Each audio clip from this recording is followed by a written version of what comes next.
Yo, so what's up mga J-Vlog? So it's Saturday at sa sideline tayo ngayon. So dahil merong nagpapalit sa atin ng LCD at ito ay ating siservisan naman. So ito is Vivo. Ayan, so binaklas natin yung kanyang likod.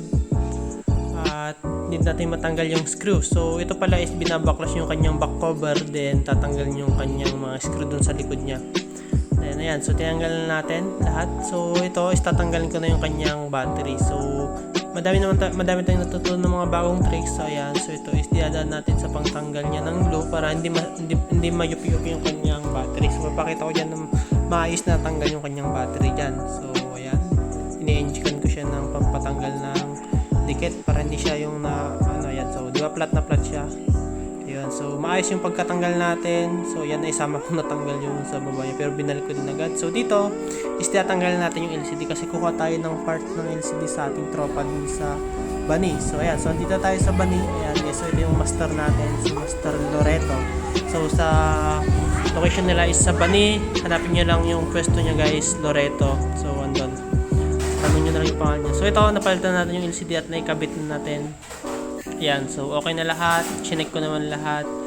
Camera, sounds, yung touch niya, LCD, okay naman.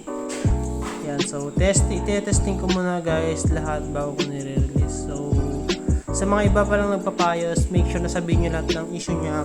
Example, baka papalitan kayo ng LCD, may dati palang sira sa... Ayan pala, pinapakita ko dyan na nakabalik lahat ng kanyang tornilyo. Ayan, so binabalik lahat natin yan guys.